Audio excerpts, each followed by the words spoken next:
And welcome into the Bobby Carpenter Show, and happy to have you on here with us as we are joined every week by our guy, Mr. Bill Bender. Super pumped to have him on here today because there's so much stuff going on.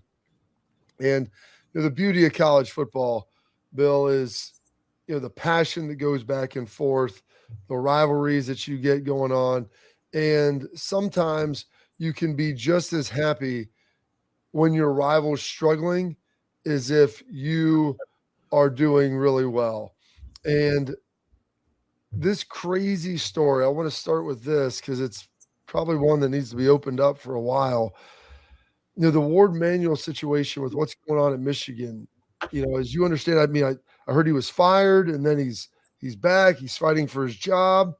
They outline all this crazy stuff. There's lawsuits alleging different things of what people knew and what he's been covering up. And Bill, as you get into this situation in Michigan, I know people down in Columbus are probably enjoying this a little bit, and rightfully so. It probably makes them feel a little better to enjoy some of the pain from the rivalry. But when you see that, Bill, what is your understanding of what's going on up there?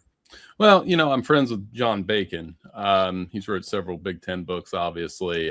Great writer. His latest one was about the Edmund Fitzgerald. And he always told me the old Michigan athletic director, Don Canham, used to say, you never turn a one-day story into a two-day story. Well, this has been a 5-year story, essentially. Every summer, Bobby, you have a different Michigan thing going on, dating back to the first recruiting scandal around Jim Harbaugh, where he serves a suspension during the season. And now I'd look at this and touched on it briefly on this with you at 97.1 yesterday. We can get in a little more into it.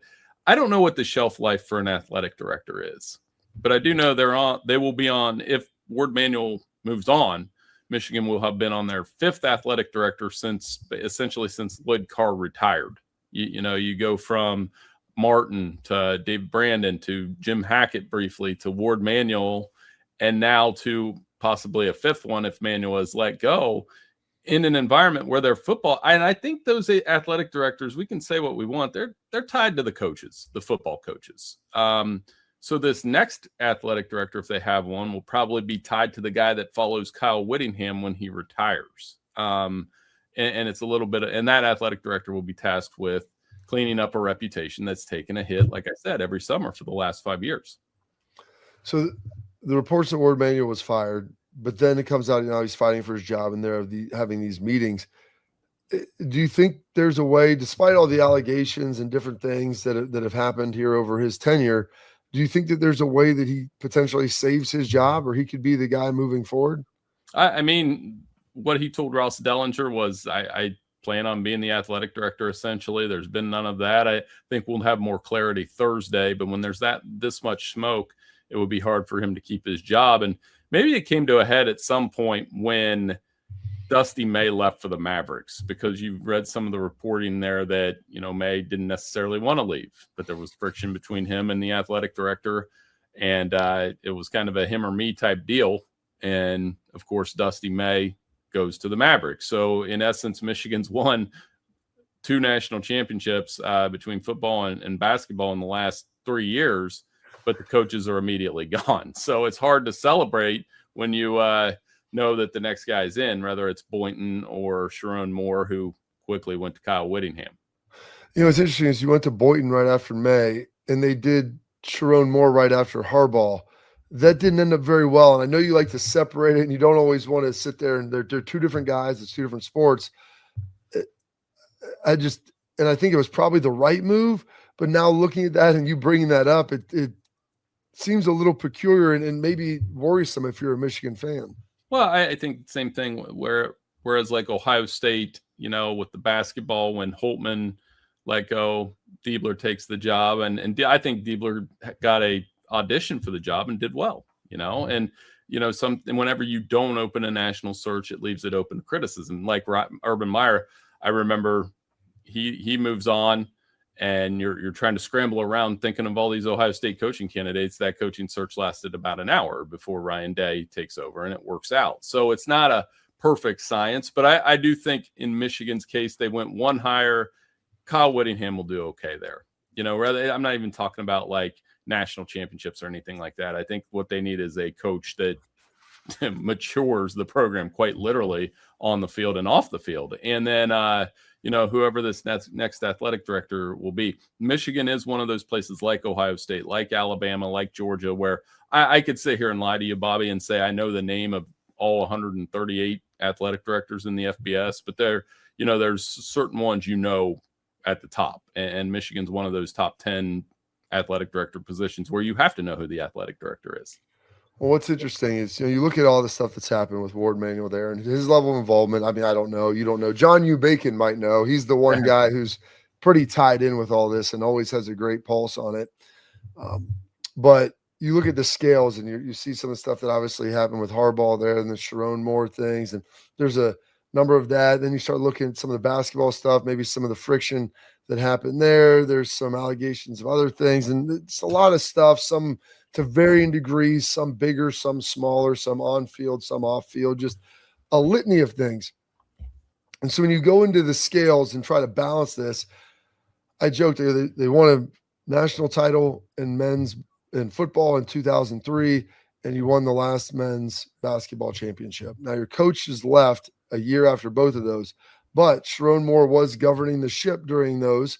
And I told someone, I was telling Bodie, our producer, for our over at the Fan, Bill, and I go, trophies weigh a lot. And when you put that balance on the scale, you have two in two of the biggest sports in 2 out of 3 seasons. Even though your coach has left, like, people remember that. And if you probably wouldn't have won that, I don't think it's even a question maybe of moving on. But he does have that track record of saying, these are guys that were here under my watch. I brought in Dusty Mag. I know what I'm doing. And we've had a lot of success. Yeah, I mean, in the football side, there's always going to be those things attached to it: the controversies, the sign stealing scandal, the recruiting scandal. Partridge is in the news now. Matt Weiss. I mean, it was a long list of things going on with the football program. So that national championship probably did weigh a lot in terms of reputation and those kind of things. On the basketball side, I think less, because it was more criticism of how they use the portal, which is perfectly, you're allowed to do that. I mean, they had 3 NBA lottery picks, and it's just the fallout of you finally break a national championship drought that extends back to 1989, and then you turn around, your coach leaves. And it's very much like the Fab Five era, where there was a lot of success there on the court, but there's a lot attached to it. Or in the past with some of the other things at Michigan. I would say this, I think the joke I would make is they are very bad at hiding things, right? Like we know schools have cheated over the years and found ways to get around NCAA rules and all that. But Michigan is extremely bad at covering these things up. Yeah, it's been pretty wild. Do you think there's any lingering effects from this into this season for football or basketball? I doubt it on the football side, other than I think the pressure points are the obvious ones, that they do have a tough schedule. I think most of the on the field focus for Michigan is going to be, Bryce Underwood, because of again, you talk about cost, how much they paid him in NIL, and are they going to get what they paid for out of a 5-star quarterback who struggled with consistency last season? I mean, there is some talent there, but and what Kyle Whittingham does, I would say, I think that you can separate that from, another PR embarrassment, because you're seeing the tweets and those kind of things today going through and rehashing essentially everything that's happened, but they're bringing it up again. And I mean, this story, like I said, has followed Michigan for the better part of 5 years, 5 summers, and it always seems to hit right around media day, which is true to form again. On the biggest stage in the world, FanDuel is changing the game, because sometimes your player gets subbed off and your bet goes with them. Not anymore. With FanDuel's Super Sub, if your player is subbed out, your bet stays in. That's right. If your player loses a match, your bet continues on with the substitute, so you're still in until the final whistle. Because in matches like these, anything can happen, and now your bet can go the distance. Let there be goals this summer on FanDuel. Visit FanDuel.com/BigPlay to get started now. 21 plus and present in select states. For Kansas, in affiliation with Kansas Star Casino. 18 plus. D.C., Kentucky, Wyoming. Gambling problem? Call 1-800-GAMBLER. 1-800-MY-RESET. Call 1-888-789-777. Visit ccpg.org/chat Connecticut. Visit mdgamblinghelp.org Maryland. Visit gamblinghelplinema.org. Call 800-327-5050 Massachusetts. Call 1-877-8-HOPE-NY.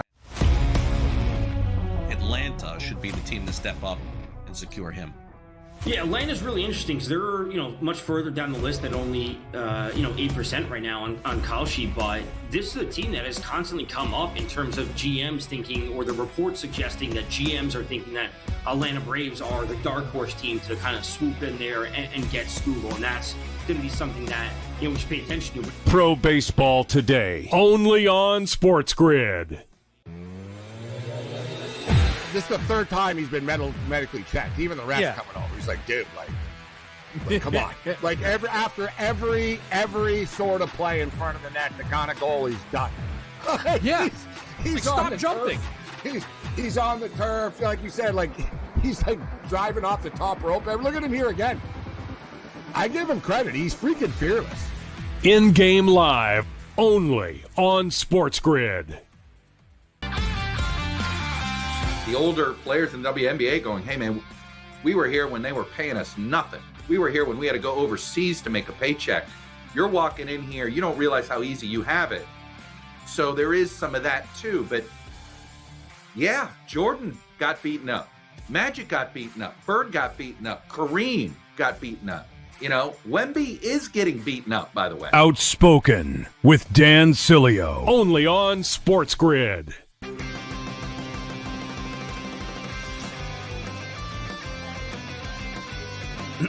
Class is in session. Today, let's talk about the teaser. A teaser is a multi-leg bet where you shift the point spread in your favor. You get better numbers, but every selection has to win. It doesn't matter what you bet if you don't have the insights. Tune into SportsGrid and get ahead of the class.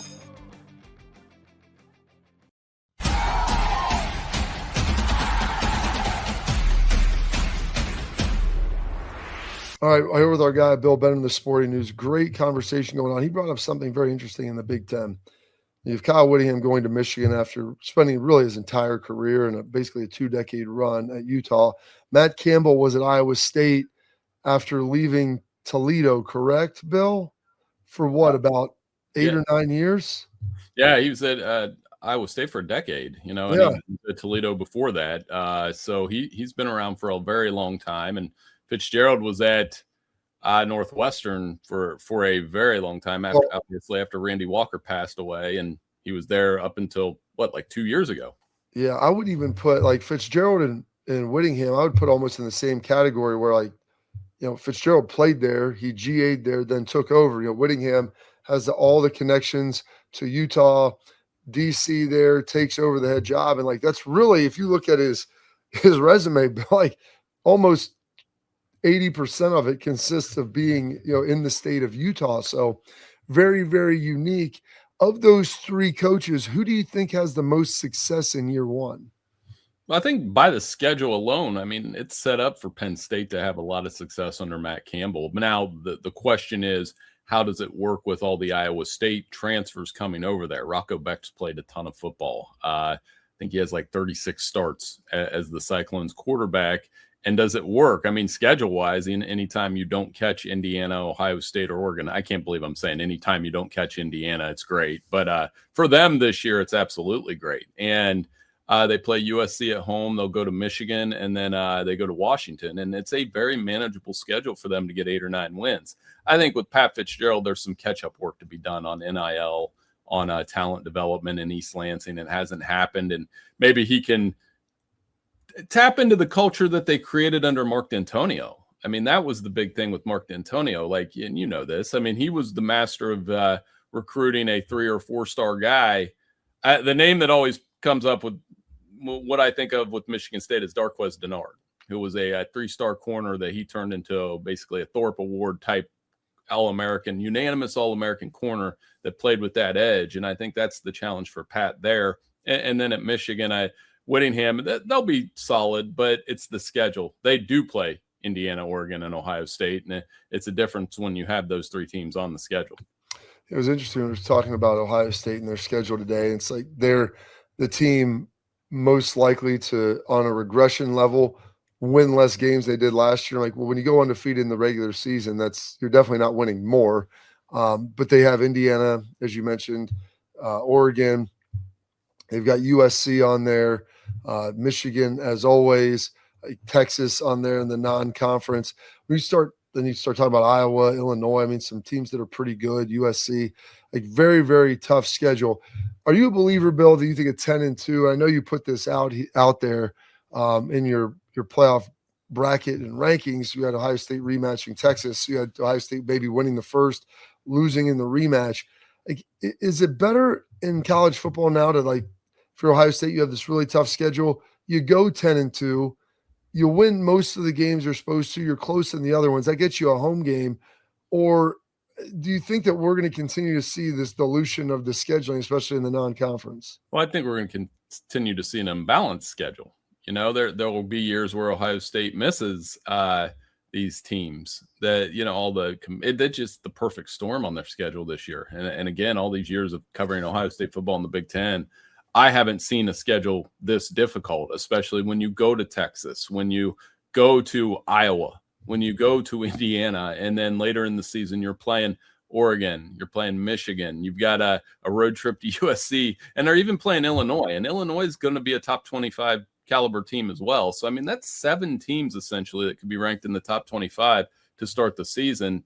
And there's not many breaks. But on one hand, again, they could be that team, and I'm not saying Ohio State's going to go 9-3, but if they were 9-3 with that schedule, much like Texas was last year, I think they would have a very legitimate argument to get in the playoff. It's kind of like Ohio high school football. You know, there's teams that get in at 7-3 over teams that go 9-1 because the schedule and the computer points and all of those things show you that schedule was much more difficult. We can see it right now how difficult that Ohio State schedule is going to be. Yeah, it's going to be daunting, and it's you almost wonder, like, would it be better? It was joking, like, do you want to beat Indiana and Oregon and lose to an Iowa, or lose to, like, an Illinois, maybe a team that isn't viewed as quite as good, but you get the big wins versus balancing, you know, losing a tough one like you did at, you know, Oregon's at home, but losing maybe a tough one to USC or a close one at Indiana, even though I know they'll have revenge on their mind. I don't know if you saw this, Bill. Tom Herman, who, you know, former Ohio State offensive coordinator, Houston head coach, Texas head coach, most recently at FAU, going to help Mike Norvell. And this seems like it's kind of a make or break year for Norvell heading into, you know, what is this, his 5th season there, I want to say, and need to get something going offensively.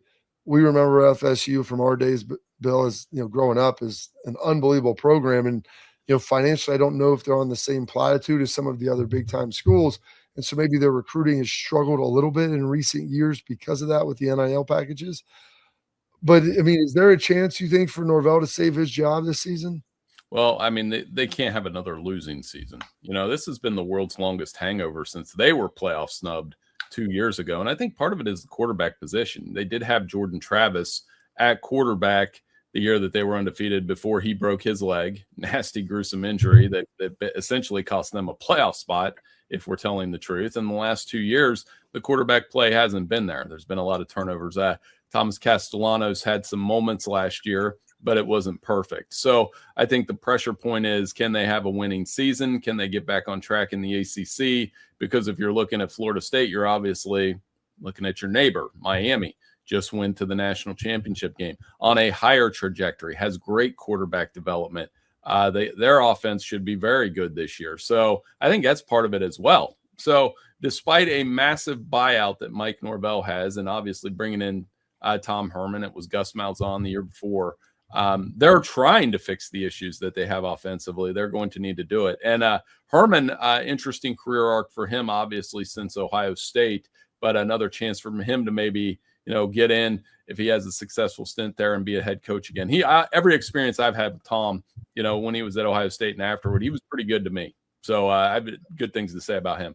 Really enjoy him. And he's also a pretty young guy, Bill, like still, I believe 50 or 51, you know, despite being a head coach a number of times. And, you know, I think he's one of the smartest offensive minds I've been around, and hopefully he can go there and help Norvell and put him in a better spot to be able to get something done and get something moving. And, you know, with that, they're in the ACC. There's ACC Media Days are going to be starting here this week, Bill. Is that correct? Or is that – down in Charlotte, they have those this week, so I'll be monitoring those. And that's one of the things. I've done that one several times as well, and done Big Ten. And I think some of the storylines there would be Miami, would be Bill Belichick. Last year, that was a huge storyline. There were so many reporters tracking him.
All right, Bill Bender, the Sporting News, joining us. Go check out his stuff. Give him a follow on X at Bill Bender 92. And the ACC, I don't know. I was talking with EJ Manuel about this because I couldn't remember if they changed their tie-breaking procedures or not. Last year they had Duke win their ACC championship. They didn't go to the CFP. Miami did. Miami makes it all the way to the championship, and so conference is looking healthier. SMU obviously coming in the year before, making some waves and making the CFP. You wonder about Louisville, but when you see this, obviously, Bill, as you mentioned, Belichick at North Carolina. When you're looking at the ACC, the Big 12 was super compelling because it was the Sorsby stuff was right there, Bill. I mean, you got conferences suing teams, guys gambling on the players. Would he play? Would he not? All the different questions. Doesn't seem like there's quite the buzz around the ACC when it comes to their media days. And so, what's the first thing that you're going to be kind of looking at, or first coach that you're really going to be interested in hearing from? Well, probably Mario Cristobal, obviously, coming off their national championship run. They do run a fantastic event. The ACC staff does a great job. The access down there is always great. I think they're one, and I've mentioned several times over the summer that I think Louisville and SMU are interesting sleepers because of their quarterbacks, Kevin Jennings and Lincoln Keenholz. So you would see that. I always think one of the best quotes in the ACC, at least in my experience, and one of the more fun coaches to talk to is Pat Narduzzi, because he is very Youngstown, old school, tells you how it is, tells you exactly what's on his mind, not much of a filter either. So I've always enjoyed over the years my conversations with Pat, and we'll see how Pitt does, because they're always that kind of team that, trying to take that next step and work into the playoff and that kind of thing. And they've got a young quarterback as well. So, there'll be a lot of interesting storylines that pop out of there, but I think most of it will revolve around Miami, Florida State, like we talked about, Belichick, what's new, can they be good? And, Clemson, there's another coach, Dabo and Clemson, they can't go 7-6 again because it'll get real loud there. And they have, a quarterback question with Klubnik gone and a tough opener right out the go. You were talking about it at the break. I mean, LSU right out of the go. That's a huge game for Clemson to start the season for the second straight year. Clemson, before Dabo, I mean, they really weren't relevant nationally on a yearly basis. He did something for them that was absolutely crazy. And now, for the better part of a decade, they were right and the creme de la creme of college football, winning a pair of national championships, playing for others, being right there on the cusp, first-round draft picks, you name it, they've got it. Last couple of years just kind of marred in mediocrity, although they did make the playoff, the year before. Last year, they've kind of receded back to where they were. Is there any worry for you that they would move on from Dabo, or Dabo might decide to step back himself if they go 7-6 again? I've thought that for the last couple of years, whether it was the rumors that he would go to Alabama or would he just step away and get sick of the criticism, because Dabo's a very open book on the mic, as you know, whether it's going well or going poorly, he will say exactly what he's on his mind as well. And maybe too much at times, right? Like it's like last year, for example, when he was saying, well, I just might leave, and nobody said you're getting fired or anything. It's just a couple losses, that kind of thing. But he is a genuine coach. He's done a very nice job with that program to build them where they're at. But it's, you've got to maintain that, right? That's the challenge. Once you get to national championship heights, people expect you to be in the mix every year. Now, I will say this: they did make the playoff 2 years ago as an ACC champion. They've dominated that conference for the better part of a decade. It was a big deal a couple years ago, for example, when Duke and Riley Leonard beat them. So, but at the same time, yes, you have to adjust to the portal, and you have to adjust to NIL and find ways to keep your roster competitive, which wasn't a problem last year, Bobby. They had a bunch of guys drafted. They just simply underperformed on the field. And that was the striking part about last year that can't happen again.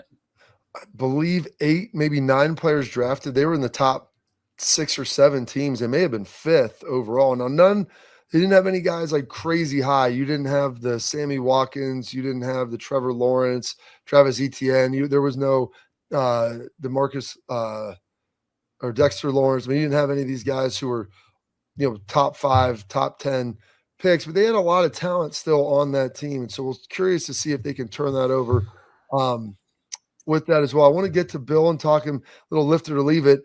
Some LSU questions and ACC dark horse. I want to hear if he likes my thought on this. We'll get you to coming up that, but first a message with our friends over at Backer. On the biggest stage in the world, FanDuel is changing the game because sometimes your player gets subbed off and your bet goes with them. Not anymore. With FanDuel Super Sub, if your player is subbed out, your bet stays in. That's right. If your player loses a match, your bet continues on with the substitute. So you're still in until the final whistle, because in matches like these, anything can happen, and now your bet can go the distance. Let there be goals this summer on FanDuel. Visit FanDuel.com/bigplay to get started now. 21 plus and present in select states. For Kansas, in affiliation with Kansas Star Casino. 18 plus. DC, Kentucky, Wyoming. Gambling problem? Call 1-800-GAMBLER. 1-800-MY-RESET. Call 1-888-789-777. Visit ccpg.org/chat Connecticut. Visit mdgamblinghelp.org Maryland. Visit gamblinghelplinema.org.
Welcome back into the Bobby Carpenter Show, and got a little headlines. We'll do some lift it or leave it as we always do with our guy Bill Bender. I love throwing these little questions and scenarios out to him.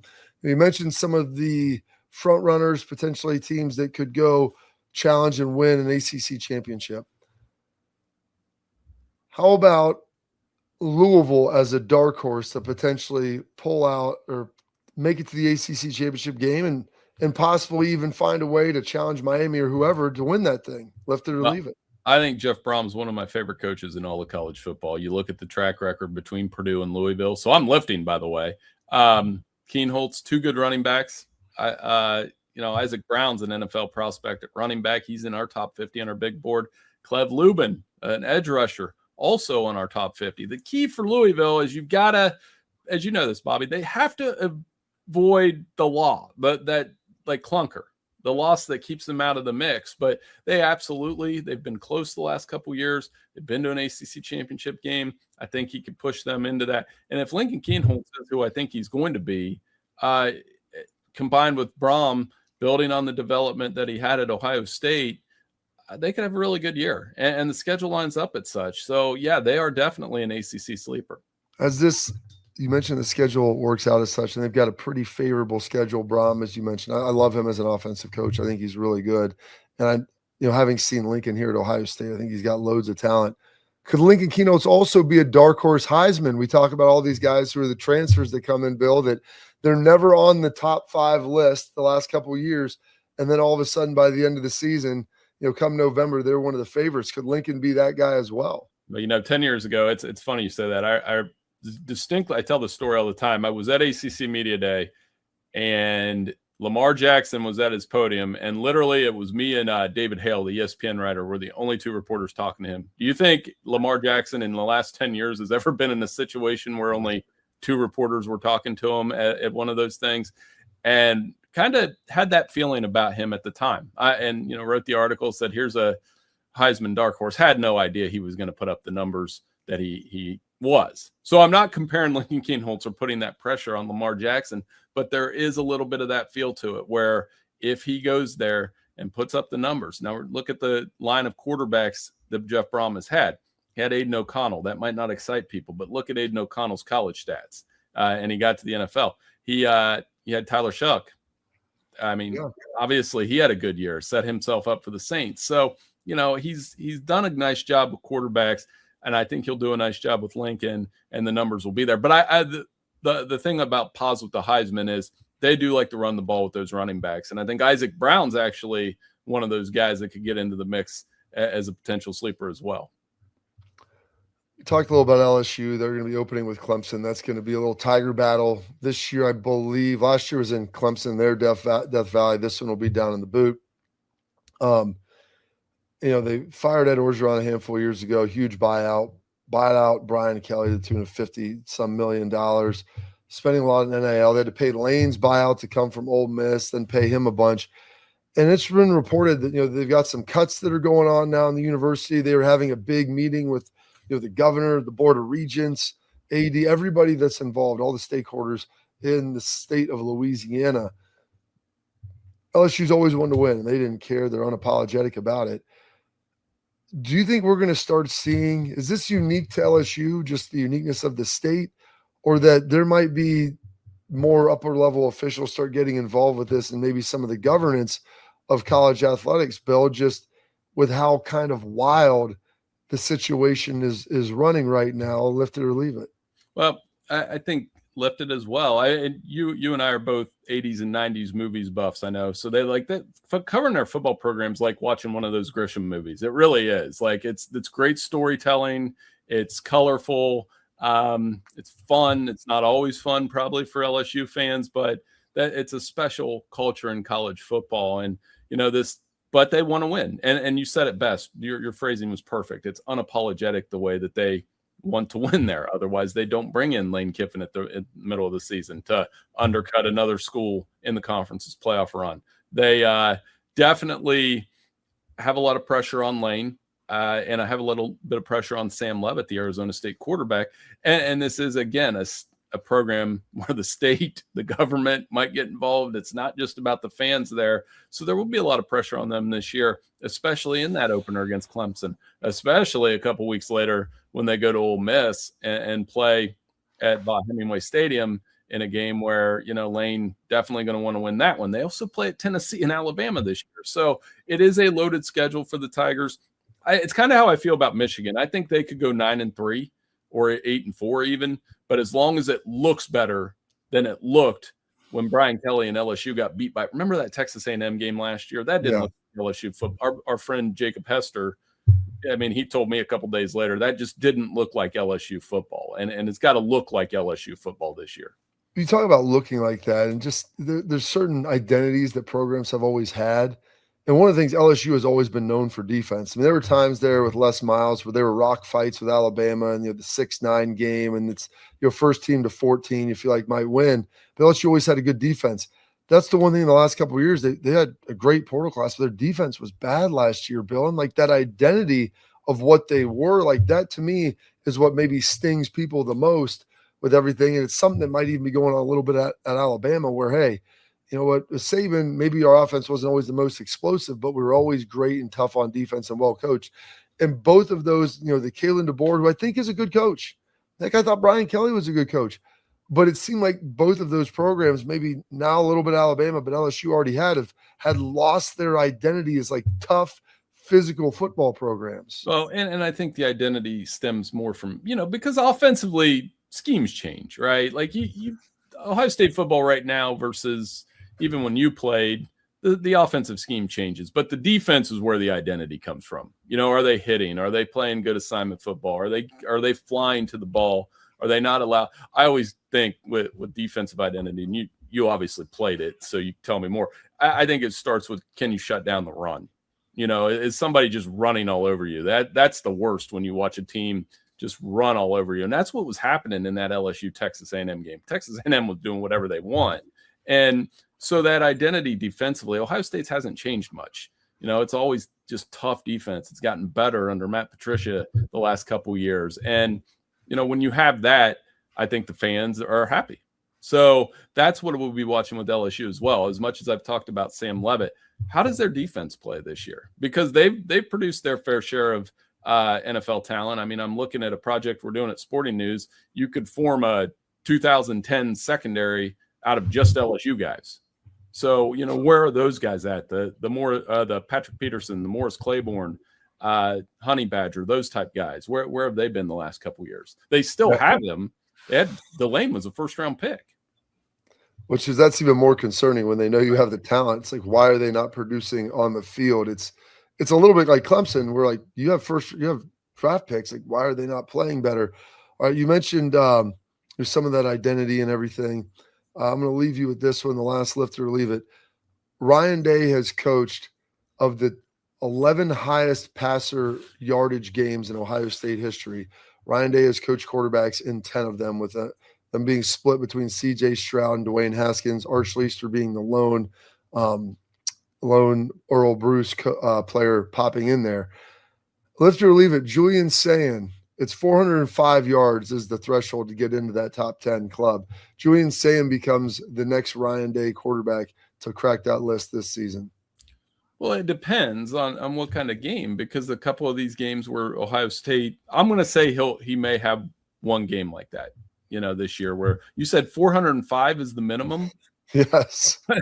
Maybe not, honestly, because they may get into a blowout game and run the ball and have balance, because I think it's that 250 thing where, a good game would be where your quarterback had 250 passing yards and you ran for 250 rushing yards. But I'll say one game maybe hits a couple long touchdowns, gets on that list. That's crazy stat, by the way. And in fairness to Woody Hayes, we all know that he said that only what was it? If you throw the ball, only two of the three things that can happen are bad, right? Like something to that effect. And Ryan Day, I think most of the things that happens when they throw it around are pretty good. So I'll say lift it. He has a 400-yard game this year, sneaks onto that list. I'm going to have to look up how many yards Schleister had in that game, though, or what was that game where he went off, apparently. He had 458 against Florida State in 81. That's amazing.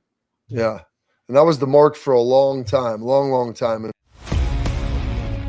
Atlanta should be the team to step up and secure him.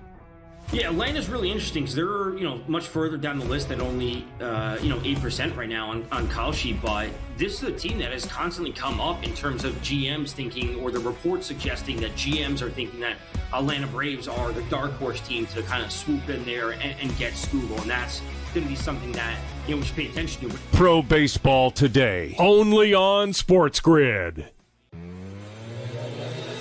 This is the third time he's been medically checked. Even the refs coming over. He's like, dude, like come on. Like after every sort of play in front of the net, the kind of goal he's done. Yeah. He's stop jumping. He's on the turf, like you said, like he's like driving off the top rope. Look at him here again. I give him credit. He's freaking fearless. In-game live, only on SportsGrid. The older players in the WNBA going, hey, man, we were here when they were paying us nothing. We were here when we had to go overseas to make a paycheck. You're walking in here, you don't realize how easy you have it. So there is some of that too. But yeah, Jordan got beaten up. Magic got beaten up. Bird got beaten up. Kareem got beaten up. Wemby is getting beaten up, by the way. Outspoken with Dan Sileo, only on SportsGrid.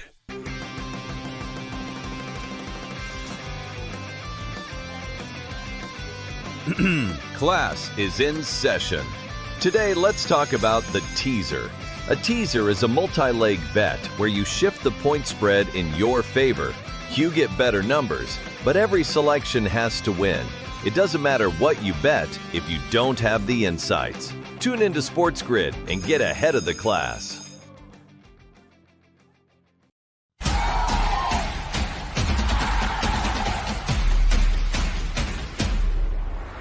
Welcome into the Bobby Carpenter Show, and we got my guy Steele Chambers as always rolling along with us. And today we're pleased to be joined with my man Eddrick Houston, who has been here at Ohio State enjoying some time off. They just got back this week, getting after it again with Coach Mickey Marotti in the weight room. What was this first week like back here, Eddrick, as you guys had to get back into everything after a nice little 4th of July week off? It was pretty intense.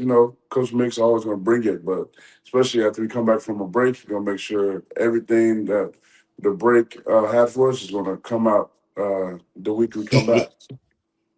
Yeah, you guys got to sweat off whatever you were ingesting throughout that entire break. Now, before you went on whatever break, also, before I say that, where do you end up going?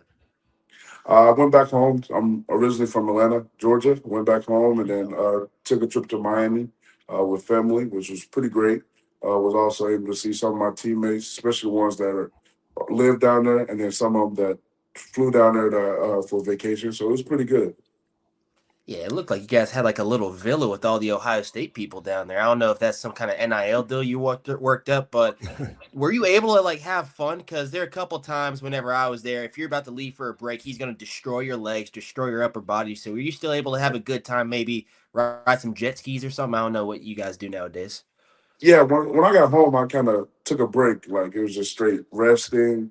I was able to get some recovery in, too, just get my body back right. So I was able to have fun when I went to Miami. There you go. All right, nice. And you we were talking offline. I mean, you mentioned you have some of your teammates. You got a bunch of guys, a bunch of Buckeyes down there, obviously from the South Florida area.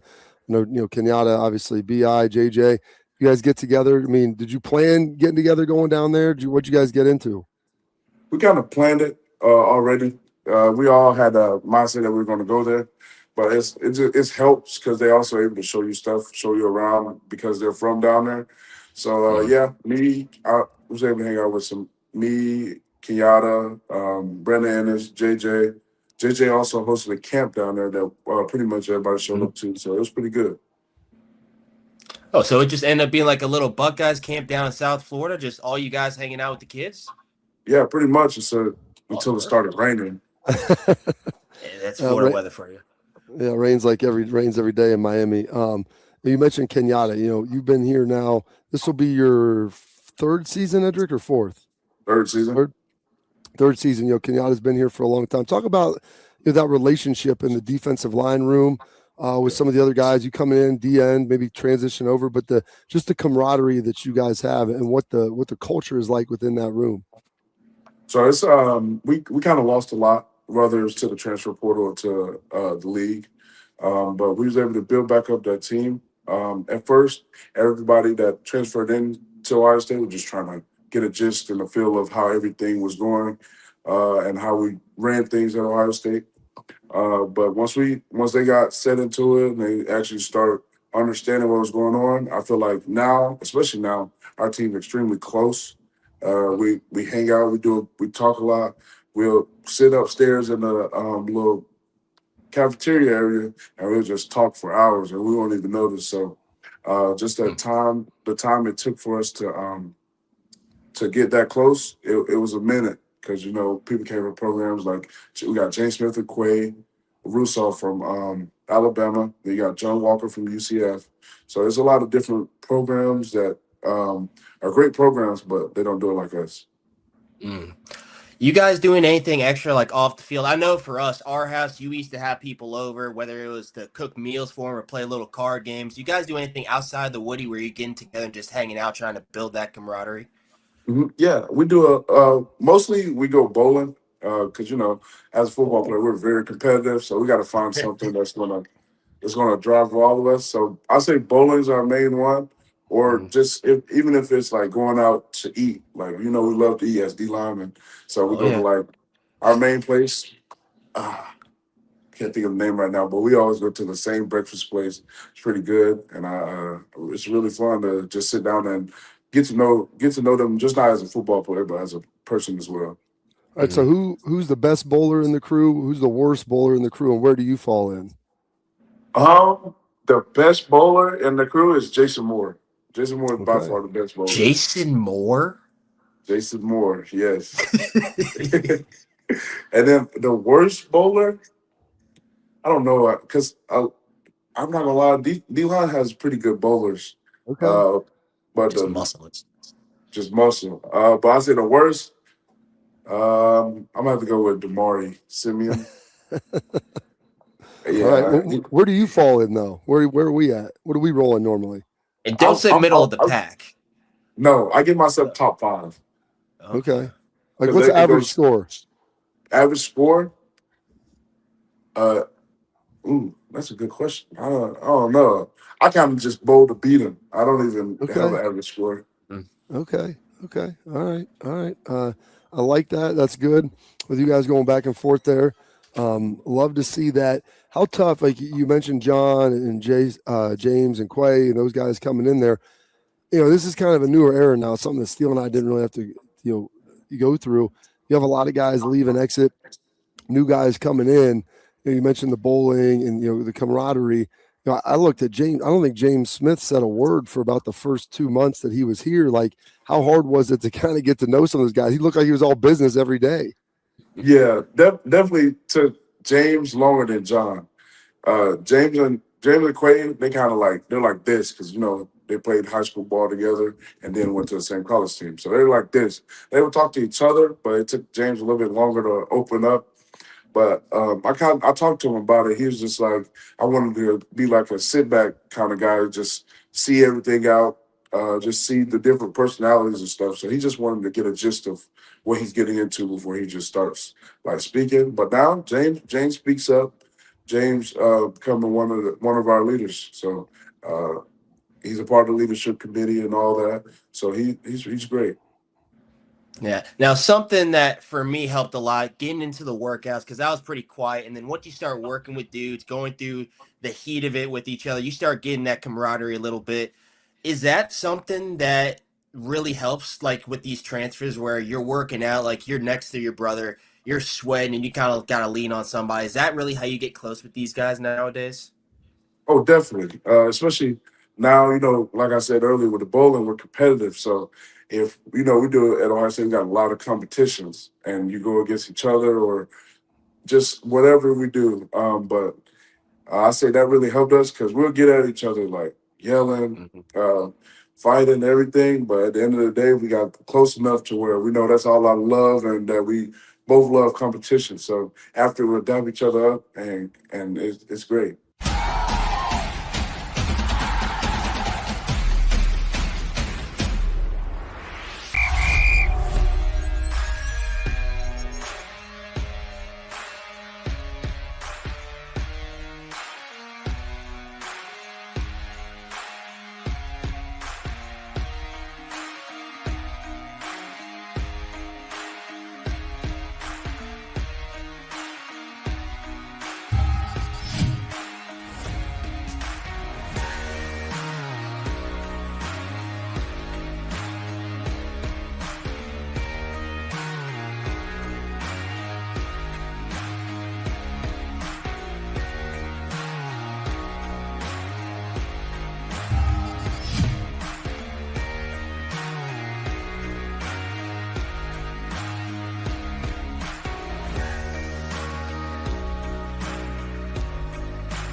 Back in here with our guy Eddrick Houston, Steele Chambers, and Eddrick, you were talking about some of the different stuff you do, the pull-up contest. You got the sled pushes.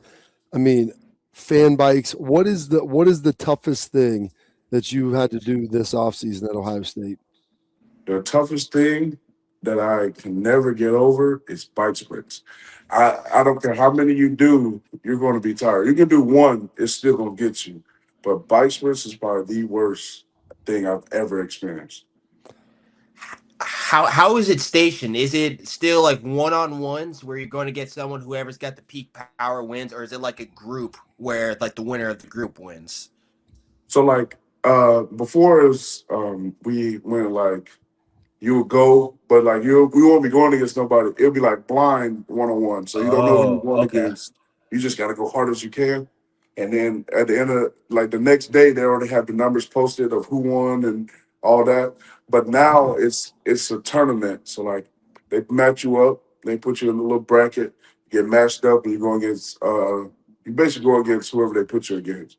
So like I don't know how to like I had to, like we just started and I went against Carson. We went neck and neck, but he beat me.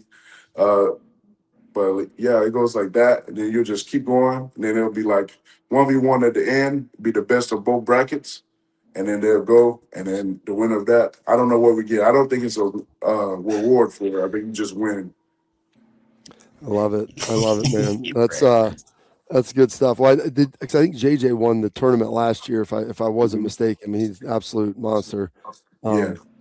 With that, all right. So the fan bikes, what's it like? Because before Coach Schleggs came back to coach, I've known him for a long time. He helped coach. He was around with Steele. Steele got to know him a little bit. What has my man Schleggs been like there in the weight room? I don't know. It's 5 a.m. He's already screaming. So I kind of need his sleep schedule.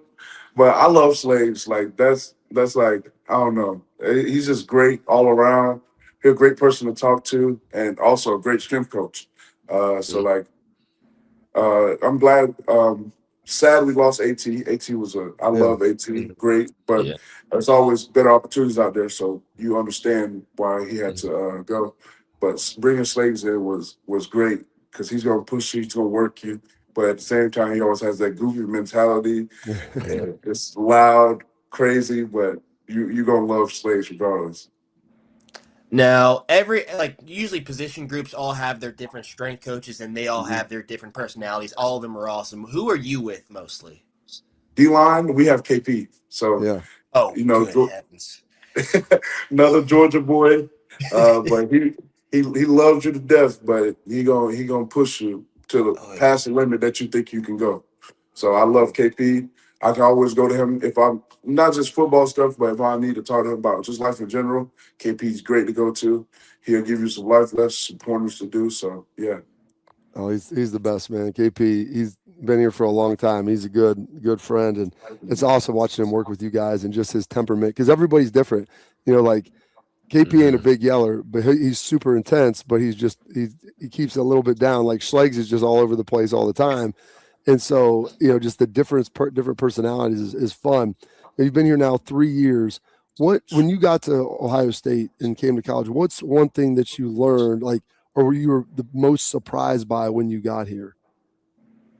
Most surprised, or maybe biggest adjustment.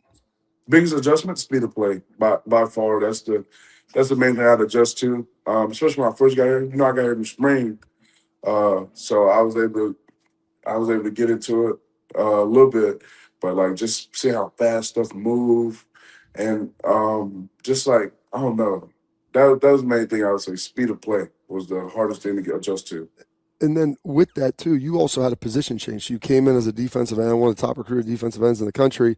And, I laughed when I watched you walk in, Eddrick, and wait, bro, this guy ain't going to be a defensive end for long. Like, he's so broad, he's so big. That's okay. It's all right, man. Like, not everybody's got a frame that can do that. I tell people, if you can grow into a bigger position and keep most of all of your athleticism, like, that's a good thing.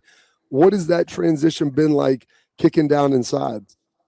At first, I'm not going to lie, it was pretty hard because you got to think, D tackle, everything happens here. So DN, especially, so for instance, pass rush, you can get your speed, power steps in, 3-tech, no. You gotta work your move right there. And you got at first it was just like it just felt like stuff was moving so fast across my face because I'm in the middle and stuff like that. But as I caught, I had a great teacher, Talik. Talik was great, so he was able to. Yeah. I would sit down with him. I'm like, man, it's just like it's times where I was like, man, this is hard. Like it's just everything's moving way faster than it did at DN. At DN, you got time to set the edge, but at 3-tech, you got to set it now. You got to be the setter. So it was just great that I had Talik with me, a great 3-tech, doing great things in the league right now. So he really helped me push my way up to become a decent 3-tech now. Yeah. Now, speaking of Tyleek, whenever you guys put your hand in the ground, do you guys hear anything the linebackers tell you? Because there'll be sometimes me and Tommy are trying to talk to Tyleek, we're trying to talk to Mike Hall, and they just don't listen whatsoever. Now, usually they do their own stuff and they make the play, but do you guys listen to us? Because it feels like sometimes our voices aren't heard. Atlanta should be the team to step up and secure him. Yeah, Atlanta's really interesting because they're, much further down the list at only, 8% right now on Kalshi. But this is a team that has constantly come up in terms of GMs thinking, or the reports suggesting that GMs are thinking that Atlanta Braves are the dark horse team to kind of swoop in there and get Scoogle. And that's going to be something that, we should pay attention to. Pro Baseball Today, only on SportsGrid. This is the third time he's been medically checked. Even the refs coming over. He's like, dude, like come on. Like after every sort of play in front of the net, the kind of goal he's done. Yeah. He's stop on jumping. He's on the turf, like you said, like he's like driving off the top rope. Look at him here again. I give him credit. He's freaking fearless. In-game live, only on SportsGrid. The older players in the WNBA going, hey, man, we were here when they were paying us nothing. We were here when we had to go overseas to make a paycheck. You're walking in here, you don't realize how easy you have it. So there is some of that too. But yeah, Jordan got beaten up. Magic got beaten up. Bird got beaten up. Kareem got beaten up. Wemby is getting beaten up, by the way. Outspoken with Dan Cilio, only on SportsGrid.